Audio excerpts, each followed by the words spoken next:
Hello students, welcome back to Vivekananda agriculture academy. आज के video में हम लोग देखेंगे 2017 का केमिस्ट्री का पेपर। ठीक है, ये जो पेपर है मेरे पास में 2017 का पेपर है और ये BHU BSc एग्रीकल्चर के लिए जो होता है पेपर वो है ये। ठीक है, BSc एग्रीकल्चर के लिए इस पेपर में 25 क्वेश्चंस हैं और ये क्वेश्चंस बाइलिंगुअल है, तो किसी भी स्टूडेंट्स को कोई प्रॉब्लम नहीं होगी। ठीक है, हम एक एक क्वेश्चंस को सॉल्व करेंगे। अगर किसी क्वेश्चन को आप स्टूडेंट्स को क्वेश्चन में डाउट होता है तो मुझे कमेंट सेक्शन में जाकर बताएं। तो हम लोग यहाँ पर देखते हैं फर्स्ट क्वेश्चन के बारे में। When an ideal gas undergoes unsustained expansion, no cooling occurs because the molecules। Hindi में अगर देखेंगे, जब एक आदर्श गैस प्रसार से होकर गुजरती है, ठीक है, तो उसमें ठंडापन नहीं पाया जाता है क्योंकि उसमें अणुओं का क्या होता है। तो आपको पता है क्वेश्चन है आइडियल गैस का है, जब कोई गैस जो है एक्सपेंशन नहीं होती है। ठीक है, नो कूलिंग, यहाँ पर लिखा हुआ no cooling occurs because the molecule, तो वहाँ पर क्या होगा, एक दूसरे पर जो अट्रैक्शन फोर्स है उसका खिंचाव जो होगा वो नहीं होगा। ठीक है, तो इसका आंसर क्या होगा, extra no attractive force on each other. इसका आंसर होगा दूसरा सही। ठीक है, ये थ्योरी क्वेश्चन है। हम लोग देखते हैं यहाँ पर नेक्स्ट क्वेश्चन के बारे में। अगला क्वेश्चन हमारा काफ़ी अच्छा क्वेश्चन है। इस तरह क्वेश्चन 2019 ICAR पूछा गया था। यहाँ पर है the number of radial node in 3s and 2p orbitals. ठीक है, देखिए आपने क्वांटम नंबर्स पढ़ा होगा तो वहाँ पर आप एक चीज़ समझ लेंगे। रेडियल नेट का जो फार्मूला होता है रेडियल नोड निकालने के लिए, तो रेडियल जो नोड होता है वो होता है n-l-1। ठीक है, और जो l की वैल्यू होती है वो s के लिए होती है 0। ठीक है, p के लिए होती है 1, आपको याद होना चाहिए। d के लिए होती है 2 और f के लिए जो वैल्यू होती है वो होती है 3 वैल्यू। ठीक है, अब यहाँ पर आप देखेंगे फर्स्ट इसमें 3s के बारे में। तो मान लीजिए मैं 3s को सॉल्व करूँ तो यहाँ पर n की वैल्यू है देखिए 3, तो यहाँ हो जाएगा 3 माइनस s, यहाँ पर 0 है तो हो जाएगा 0 माइनस 1, आंसर हो जाएगा हमारा 2। ठीक है, यानी 3s में वैल्यू कितनी होगी 2।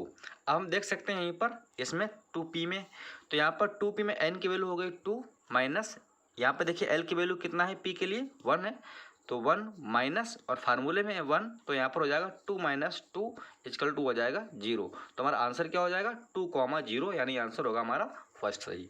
ठीक है, इस क्वेश्चन काफ़ी अच्छा क्वेश्चन था रेडियल नोड का। और एंगुलर जो नोड होता है मैं आपको वही बता देता हूँ। ठीक है, एक फार्मूला और होता है एंगुलर नोड, ये होता है इक्वल टू एल। ठीक है, एल इक्वल टू, मान लिया यहाँ पर पी अगर होता तो इसके एल की वैल्यू हो जाएगी 1, यहाँ डी होता तो इसकी वैल्यू हो जाएगी 2। ठीक है, अब हम लोग देखते हैं नेक्स्ट क्वेश्चन को। अगला क्वेश्चन पीरियोडिक टेबल से है। The electronegativity of the following elements increase in the order, मतलब जो हमारा विद्युत ऋणात्मकता है उसका कह रहा बढ़ता क्रम क्या है। तो हमारे पास देखिए 4 एलिमेंट दिए गए हैं। अब चारों एलिमेंट में नाइट्रोजन की जो होती है वो सबसे ज़्यादा होती है। ठीक है, इसके बाद आया कार्बन। अब चूँकि कार्बन नीचे क्या है देखिएगा सिलिकॉन है, तो सिलिकॉन की सबसे कम होगी यहाँ पर। ठीक है, अब फास्फोरस कहाँ पर, इस तरीके से हो जाएगी ये।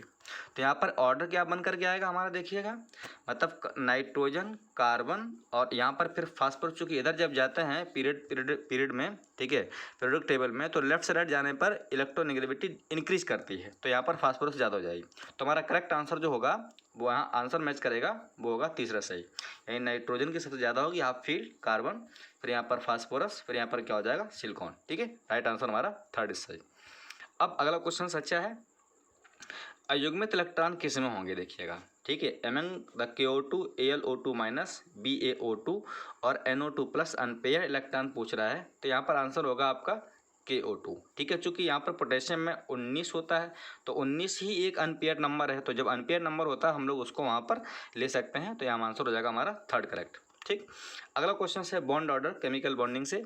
ठीक है, यहाँ पर है species having bond order different from that COH। ठीक है, तो यहाँ पर हम देख सकते हैं बॉन्ड ऑर्डर जो है वो सबसे कम किस में है। ठीक है, डिफरेंट किस में है। तो अगर हम देखेंगे यहाँ पर इलेक्ट्रॉन देखेंगे इसमें फर्स्ट में है, तो यहाँ पर है आपका 8, 7, 15, 16 इलेक्ट्रॉन है, तो इसका बॉन्ड ऑर्डर हो जाएगा 2। ठीक है, इसमें 14 इलेक्ट्रॉन है, इसमें 14 इलेक्ट्रॉन है, इसमें 14 इलेक्ट्रॉन है, जिसमें 14 इलेक्ट्रॉन होते हैं उसका बॉन्ड ऑर्डर होता है 3। तो देखिए सबसे डिफरेंट कौन सा हो गया, ए, आंसर हमारा हो जाएगा AH करेक्ट। ठीक है, काफ़ी अच्छे क्वेश्चन है। अब देखते हैं हम लोग नेक्स्ट क्वेश्चन के बारे में। The compound that is not Lewis acid, ठीक है। देखिए एक चीज़ है, फर्स्ट ए का कोई भी कंपाउंड हो और सेकंड ए का कोई भी कंपाउंड हो, ये लोग जो है आपके लुईस एसिड नहीं होते हैं। ठीक है, तो यहाँ पर देखिए थर्ड ए के जो मोस्टली कंपाउंड होते हैं वो कैसे होते हैं, लुईस एसिड होते हैं। जो थर्ड ए के होते हैं लुईस एसिड, और फर्स्ट ए के सेकंड लुईस एसिड नहीं होते हैं। तो देखिए फर्स्ट भी आपका लुईस एसिड है, दूसरा भी लुईस एसिड है, चौथा भी लुईस एसिड है। यहाँ पर आंसर होगा हमारा तीसरा सही, जो कि Be2 पॉजिटिव है। तो 2 पॉजिटिव जो है वो आपका फुलफिल्ड है, और ये कंपाउंड नहीं बनाता, मतलब इसकी आयरन एनर्जी बहुत ज़्यादा होती है, इसलिए ये कंपाउंड जो लुईस एसिड नहीं है। ठीक है, अब क्वेश्चन देखते हैं हम लोग 32 के बारे में। 32 क्वेश्चन है for the reactions COH2O CO2 और H2 at given temperature the equilibrium amount of CO can be increase. कह रहे हैं अगर हम CO2 अमाउंट जो है वो बढ़ाएं तो क्या होगा। ठीक है, इक्विलिब्रियम पर कंडीशन। तो यहाँ पर क्या है, जब CO2 गैस बढ़ाएंगे तो हमें क्या करना पड़ेगा, मतलब इसको हम ज़्यादा प्राप्त करना चाहते हैं। देखिए जब भी कभी प्रोडक्ट को हमें ज़्यादा लेना पड़े, मतलब ज़्यादा प्राप्त करना पड़ेगा, तो वहाँ पर रिएक्टेंट की मात्रा हमें ज़्यादा लेनी पड़ेगी। ठीक है, तो इसका करेक्ट आंसर होगा increase the amount of CO, increase amount of CO। ठीक है, ये आपका आंसर है। क्योंकि यहाँ पर वाटर से फर्क नहीं पड़ता, लेकिन गैसेस फॉर्म है तो फरेगा, लेकिन यहाँ पर ऑप्शन में कहीं पर वाटर नहीं है, तो हमारा आंसर हो जाएगा increase the amount of CO। ठीक है, अब क्वेश्चन देखते हैं हम लोग नेक्स्ट के बारे में। 30 अगला क्वेश्चन से देखिए 33, for an endothermic reaction the minimum value of activation energy. ठीक है, मतलब एक ऊष्माशोषी अभिक्रिया के लिए ऊर्जा का अधिकतम मान क्या होगा। तो ये थ्योरी बेस्ड क्वेश्चन है 33। ठीक है, इसका तो करेक्ट आंसर होगा इसमें वो आपका तीसरा सही होगा, मतलब तापीय धारिता से अधिक होगा, यानी मोर देन एंथैल्पी चेंज। ठीक है, थ्योरी क्वेश्चन है, मोर देन एंथैल्पी चेंज। अब क्वेश्चन अगला है 34। ठीक है, ये क्वेश्चन आपका उससे है केमिकल काइनेटिक्स से, और बड़ा ही आसान क्वेश्चन है, हालांकि इसकी लैंग्वेज बहुत बढ़िया है। देखिए कि इसकी ट्रिक बताता हूँ मैं आपको। कह रहा है एक रिएक्शन दे रखी है, ठीक है, AG और BH इक्वल टू P। ठीक है, जब G और H अभिकारक दोनों की सांद्रता 2 गुनी करने पर, देखिए यहाँ पर लिखते हैं हम लोग कंसंट्रेशन यानी सांद्रता, यानी कंसंट्रेशन लिखते हैं। ठीक है, कंसंट्रेशन, और यहाँ पर लिखते हैं यानी दर। ये ट्रिक होता है। ठीक है, यानी कंसंट्रेशन और यहाँ पर लिखते हैं हम लोग रेट। ठीक है, यद्यपि किसकी सांद्रता को जो है 2 गुना करने पर इसकी दर 2 गुना हो जाती है। ठीक है, अब यहाँ पर देखते हैं सांद्रता 2 गुनी करने पर इसकी दर जो है 8 गुनी हो जाती है। मतलब इधर हमने क्या किया, 2 गुना किया, यहाँ कितना हो जाएगा, 8 गुना हो जाएगा। तो देखिए कितनी पावर है ये, तो ये यहाँ पर 2 है तो 2 की पावर कितनी हो जाएगी, 2 की पावर 3 करेंगे तो कितना होगा आंसर 8। तो यहाँ जो पावर हम चढ़ाते हैं वही हमारा आंसर होता है। ठीक है, तो यानी हमारा आंसर क्या हो जाएगा, N=3 आंसर हो जाएगा। कंसंट्रेशन यहाँ लिखते हैं लेफ्ट साइड, और राइट साइड में हम लोग लिखते हैं उसका रेट। अब जितना भी यहाँ पर बोले कि इतना 2 गुना, मान लो बोले 2 गुना करने पर 2 गुना तो 2 की पावर 1। ठीक है, 2 गुना करने पर 4 गुना तो 2 की पावर 2, आंसर 2। अब यहाँ बोलो 2 गुना करने पर उसका होगा 8 गुना, 2 की पावर कितना हो जाएगा 3, तो हमारा आंसर हो जाएगा 3। देखिए एकदम चुटकी में आंसर होगा 4th करेक्ट। ठीक, अगला क्वेश्चन देखते हैं 35। ये थोड़ा सा क्वेश्चन लेंथी है।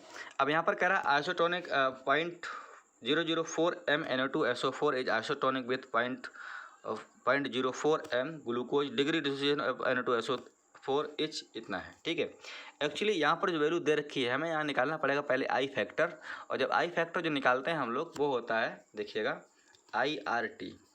ठीक है, IRT, यहाँ पर आई जो वैल्यू है आपकी 0.01। ठीक है, आर की वैल्यू रख दीजिएगा 0.0831। ठीक है, RT की यहाँ पर दे रखा है, टी यहाँ पर नहीं दिया है तो आप रख देंगे यहाँ पर 273। ठीक है, आप इसको जब सॉल्व करेंगे तो यहाँ पर जो आई फैक्टर की वैल्यू आ जाएगी, यानी हमारा जो आई फैक्टर आ जाएगा, आई फैक्टर जो हमारा आ जाएगा वो हो जाएगा 2.5। ठीक है, यहाँ आ जाएगा आई कितना आ जाएगा 2.5। ठीक, अब हमारा ये आई निकल गया। अब देखिए इसकी निकाल लेंगे हम लोग अल्फ़ा, तो अल्फ़ा कैसे निकालेंगे, Na2SO4। ठीक है, Na2SO4। अब यहाँ इसको तोड़ेंगे तो ये आ जाएगा 2Na+ और SO4 माइनस। ठीक है, SO4 माइनस। अब देखिए 1 माइनस अल्फ़ा हो गया, यह कितना हो जाएगा, 2 अल्फ़ा, ये कितना हो जाएगा अल्फ़ा। टोटल हम लोग अल्फ़ा निकाल लेंगे, जोड़ देंगे, माइनस और प्लस कटेगा तो यहाँ पर कितना हो जाएगा 1 + 2 अल्फ़ा। ठीक है, अल्फ़ा हो जाएगा। अब हमें यहाँ पर क्या करना होगा, अल्फा इक्वल टू कितना है, कितना हमने अभी आई फैक्टर सॉल्व किया था, ठीक है, आई फैक्टर इंटू होता 2.5, अभी सॉल्व किया हमने इसको, ठीक है, इसको आप हल कर लीजिएगा। तो अल्फा वैल्यू आ जाएगी, वो आ जाएगी आप 0.75। जब ऐसे परसेंटेज निकालेंगे तो क्या कर देंगे हम, परसेंट लगा देंगे, तो आंसर हमारा हो जाएगा फर्स्ट सही, यानी 75%। ठीक है, आप इसको कॉपी पर सॉल्व करेंगे तो समझ में आ जाएगा। क्वेश्चन 36, थर्ड से क्वेश्चन है आपका, निम्न में कौन किसी गर्म करने पर नाइट्रोजन डाइऑक्साइड प्राप्त नहीं हो सकता। ठीक है, नाइट्रोजन डाइऑक्साइड यानी NO2 कौन सा गैस नहीं देगा। देखिए, जितने भी आपके भारी मेटल होते हैं जिनकी रिएक्टिविटी कम होती है, वो लोग जो हमेशा NO2 गैस देते हैं। ठीक है, तो यहाँ पर आंसर होगा हमारा KNO3। जब ऐसे आप गर्म करेंगे, ठीक है, तो ये आपका NO2 गैस नहीं देगा। ठीक है, देखिए इस तरीके से, तो यहाँ पर ये क्या बनेगा 2KNO2 यानी NO2 और प्लस बनेगा यहाँ पर ऑक्सीजन गैस। अगर यहाँ देखिए कौन ऑक्सीजन गैस देता तो आंसर हमारा फर्स्ट होता। बाद बाकी आप तीनों गर्म करेंगे तो यहाँ पर तीनों कंपाउंड आपको हीट करने पर NO2 गैस देते हैं, लेकिन ए आपका आंसर यहाँ पर करेक्ट होगा। अगला क्वेश्चन है 37। 37 क्वेश्चन में ये H3BO3 है। ठीक है, बोरिक एसिड है ये, BOH का होल 3 और NaOH, तो यहाँ पर बनेगा सोडियम मेटाबोरेट, और ये आपका कंपाउंड बना दिया है इन्होंने। ठीक है, अब कह रहा है how can this reaction is made proceed in the forward direction. ठीक है, मतलब ये किस तरीके से क्रिया जो है फॉरवर्ड डायरेक्शन में बढ़ाई जा सकती है। तो इसका यहाँ पर आंसर क्या होगा इसमें, ठीक है, फॉरवर्ड डायरेक्शन में फर्स्ट अगर देखेंगे addition of cis of 1,2 diol, addition of borax, ठीक है, addition of trans 1,2 diol, addition of NO2H PO4। ठीक है, इसका जो करेक्ट इसमें आंसर होगा वो आपका आंसर होगा ए सही 37। ठीक है, चूँकि यहाँ पर आपको देखेंगे थ्योरी क्वेश्चन है यहाँ पर, जब हम लोग उसको ऐड करेंगे, ठीक है, तो एडिशन ऑफ सिस 1,2 डायोल जो है यहाँ पर बढ़ाया जा सकता है इसको। ठीक है, तो यहाँ पर आंसर होगा हमारा ए सही। अब क्वेश्चन नंबर है, हिंदी में अगर देख सकते हैं तो ये सब क्रिया को कैसे आगे बढ़ाया जा सकता है। ठीक है, तो इसमें हम लोग सिर्फ 1,2 डायोल ऐड कर दें तो हमारी रिएक्शन क्या हो जाएगी, आगे बढ़ जाएगी। ठीक है, अब अगला क्वेश्चन देखते हैं 38।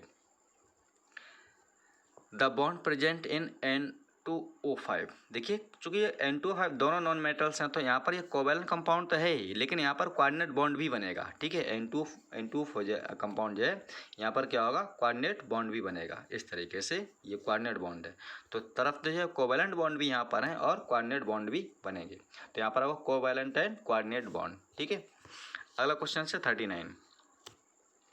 ये क्वेश्चन काफ़ी अच्छा है। आप क्या करें, यहाँ पर जो है ये पूछा है HgCOSCN का होर 4 यौगिक में आपका जो है मैग्नेटिक मोमेंट पूछा है। ठीक है, ये कितना वैल्यू होगा, कितने बार घुमाए जा सकते हैं, मतलब है यहाँ पर कितनी रूट में वैल्यू आएगी। तो देखिए, इस टाइम यहाँ पर जो मरकरी जो वैल्यू होगी वो यहाँ पर Hg2 पॉजिटिव आएगा। ठीक है, जब इस पर 2 पॉजिटिव आएगा, इसके आउटरमोस्ट इलेक्ट्रॉन जो हो जाएंगे वो आपको हो जाएंगे D7। ठीक, अब D7 में जब हम लोग भरेंगे तो यहाँ पर 5 भर जाएंगे और 3 अनपेयर बचेंगे, तो यहाँ पर N की वैल्यू आ जाएगी 3, अनपेयर कितने हो जाएंगे 3, तो इसको फार्मूला रख देंगे हम लोग। ठीक है, 3 × 3 + 2 फार्मूला होता है अनपेयर इलेक्ट्रॉन का N × N + 2। ठीक है, तो इसको सॉल्व करेंगे, देखिएगा 3 दूनी 6 तिया यहाँ पर 18 हो जाएगा। ठीक है, तो यहाँ रूट में जो आपका आंसर आ जाएगा वो आ जाएगा कितना, 15 BM। क्या आ जाएगा, 15 BM। ये 3 + 2 5 हो जाएगा, 5 × 15। ठीक है, मैं 18 बोल गया, गलत है, यहाँ पर आंसर होगा 15 सही। ठीक है, 3 और 2 5 और 5 × 15 आंसर होगा, यानी आंसर होगा हमारा यहाँ पर बीच करेक्ट। ठीक, अब अगला क्वेश्चन है 40। Native silver metals form A soluble metal complex with the dilute aqua solutions of NaCN is presence of. ठीक है, यहाँ पर क्या क्वेश्चन रिपीट है, ये क्वेश्चन आ चुका कई बार BHU में ही। यहाँ पर ऑक्सीजन की प्रेजेंस में क्या करता है, कंपाउंड जो है सॉल्युबल हो जाता है, तो यहाँ पर आंसर होगा हमारा ए सही, बी सही सॉरी। ठीक है, दूसरा ऑक्सीजन गैस। अब क्वेश्चन 41 देखते हैं। ये थ्योरी क्वेश्चन है, हमने अगर पढ़ा अपने एथिलीन गैस उसमें भी है, SO2 में भी है। When MnO2 is fused with the KOH colored is form the product is color R। ठीक है, जब MnO2 KOH के साथ संयुक्त होता है तो एक रंगीन यौगिक का निर्माण करता हुआ उत्पाद, और उसका रंग क्या है, तो उत्पाद क्या वहाँ पर पर्पल कलर बनाता है। ठीक है, पर्पल कलर, और तो यहाँ पर उसके अकॉर्डिंग जो आंसर हो जाएगा हमारा पर्पल कलर में MnO4, और आंसर क्या हो जाएगा पर्पल कलर। ठीक है, तो आंसर हो जाएगा हमारा यहाँ पर ए इज करेक्ट। ठीक, अब क्वेश्चन देखेंगे अगला क्वेश्चन थ्योरी क्वेश्चन से। ठीक है, देखिए ये ऑर्गेनिक केमिस्ट्री से ये क्वेश्चन रिपीट है इसमें। BHU PCM PCB कई बार पूछा गया क्वेश्चन। मोस्ट बेसिक कंपाउंड, ठीक है, मोस्ट बेसिक कंपाउंड मतलब प्लस आई इफेक्ट पूछ रहा है, किसमें प्लस आई इफेक्ट वाला कंपाउंड कौन होगा।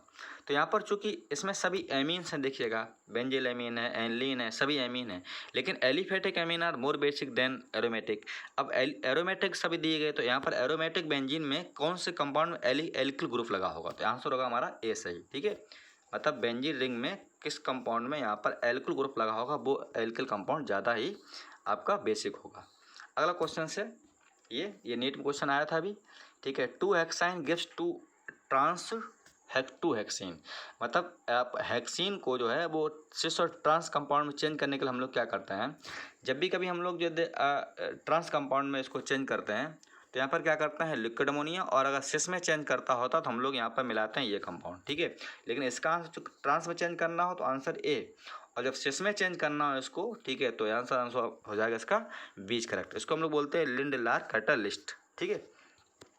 अगला क्वेश्चन देखते हैं हम लोग जो है 44, ये भी रिपीट क्वेश्चन से कई बार, ठीक है। SN2 रिएक्शन पर एल्किल हैलाइड की रिएक्टिविटी क्या होती है, तो आपको पता है कि एल्किल हैलाइड रिएक्टिविटी नीचे जाने पर कैसी होती है, बढ़ती है, तो आंसर हो जाएगा हमारा चौथा सही, ठीक है। नीचे जाने पर रिएक्टिविटी कैसी होती है, बढ़ती है यानी इंक्रीज करती है, ठीक है, बढ़ती है। अब देखते हैं हम लोग अगला क्वेश्चन 45 क्वेश्चन है आपका। The best method to prepare cyclohexene from cyclohexanol, मतलब एल्कोहल से हमें बनानी है एल्कीन। जब भी कभी एल्कोहल से एल्कीन बनाते हैं हम लोग, ठीक है, देखिए एक मैं फॉर्मूला लिख दूं, जब भी कभी एल्कोहल से एल्कीन बनाते हैं, ठीक है, क्या करते हैं हम लोग एल्कीन बनाते हैं, तो यहाँ पर निकालते हैं हम लोग H2O, तो यहाँ पर कोई भी मिलाते हैं डिहाइड्रेटिंग एजेंट यानी एसिड मिलाते हैं, H2SO4 हो, H3PO4 हो, यहाँ पर आंसर है आपका H3PO4। क्या करते हैं डिहाइड्रेटिंग एजेंट Al2O3 हो, ठीक है, इस तरीके से मिलाते हैं तो हमारी कंपाउंड बन जाता है एल्कीन, आंसर होगा बी सही। क्वेश्चन देखते हैं हम लोग 46, the compound that will not give iodoform test, मतलब आयोडोफॉर्म टेस्ट इसमें से कौन सा नहीं देगा, ठीक है। देखिए एसीटोन भी देता है, एथेनॉल भी देता है, आइसोप्रोपिल अल्कोहल यानी सेकेंडरी अल्कोहल भी देता है। अगर आपने प्रीवियस वीडियो हमारे देखे हो तो मैंने एक क्वेश्चन कई बार सॉल्व किया है, ठीक है। लेकिन यहाँ पर डाई एथिल कीटोन नहीं देगा। इसका फार्मूला क्या बनेगा देखिएगा, CH3 CH2, ये एथिल हो गया, ठीक है, यहाँ पर आ जाएगा CO, और यहाँ लिख सकते हैं हम लोग C2H5। तो ये कंपाउंड देखिएगा इस तरह कंपाउंड नहीं बनाता है, तो यहाँ पर ये ग्रुप आ रहा है, जबकि ऐसा ग्रुप वाले कंपाउंड जो होते हैं वो आयोडोफॉर्म टेस्ट नहीं देते हैं, आंसर हो जाएगा तीसरा सही। अब अगला क्वेश्चन देखते हैं हम लोग जो है 47, benzamide on treatment with the POCl3, ठीक है, मतलब जो बेंजामाइड होता है बेंजीन पर लगाते हैं अगर CONH2 तो बन जाएगा बेंजामाइड, और कह रहा है POCl3 साथ क्या बनाता है, तो ये बनाएगा बेंजोनाइट्राइल, ठीक है। तो आप बेंजामाइड रिएक्शन जो है कंप्लीट कर लें नेक्स्ट पेपर के लिए। अब अगला देखते हैं हम लोग 48, ये भी क्वेश्चन कई बार रिपीट है।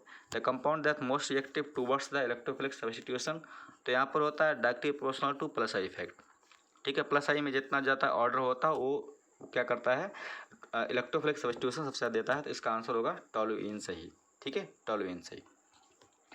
अब अगला क्वेश्चन देखते हैं 49, कैन योर रिएक्शन कह रहा है, ठीक है, ये सही है। कैन योर रिएक्शन कौन देते हैं, ये केवल एल्डिहाइड देते हैं, और ऐसे एल्डिहाइड देते हैं जिनमें अल्फा हाइड्रोजन नहीं पाया जाता, ठीक है। तो यहाँ पर बना आपका एल्कोहल बनता है, और यहाँ पर बनता है कार्बोक्सिलेट आयन। अब यार कह रहा है स्लोएस्ट स्टेप, अब इसको कह रहा है होता क्या इस प्रोसेस में, तो यहाँ पर है the attack of OH carboxylic, ऐसा नहीं होता है, ठीक है। The transfer of hydride ion to the carboxylic group, हाँ ये आंसर सही है दूसरा वाला, ठीक है। इसमें क्या होता है हाइड्राइड आयन जो होता है वो कार्बोक्सिलिक ग्रुप जो है चला जाता है, ठीक। अब क्वेश्चन देखते हैं हम लोग 50 क्वेश्चन, लास्ट क्वेश्चन है, ठीक है। ये क्वेश्चन काफ़ी रिपीट क्वेश्चन है। 2 forms of D glucopyranose are, देखिए जो 2 फॉर्म होती हैं ग्लूकोपायरानोज की उसको हम लोग मिला के बोलते हैं एनोमर, क्या बोलते हैं एनोमर, ठीक है। तो ये क्वेश्चन हमारे 50 क्वेश्चन 25 क्वेश्चन आज हो गए पेपर में, और ये BHU प्रीवियस ईयर का पेपर हमने सॉल्व कर दिया है। तो प्ले लिस्ट में जो भी नए स्टूडेंट्स हैं वो देखें जा करके, ठीक है। आप BHU प्रीवियस ईयर और ICAR प्रीवियस ईयर के नाम से वीडियो दिए गए वहाँ पर। तो आज की वीडियो फिलहाल यहीं तक, मिलते हैं हम लोग नेक्स्ट वीडियो में। अच्छा लगा वीडियो लाइक करें, शेयर करें, थैंक यू।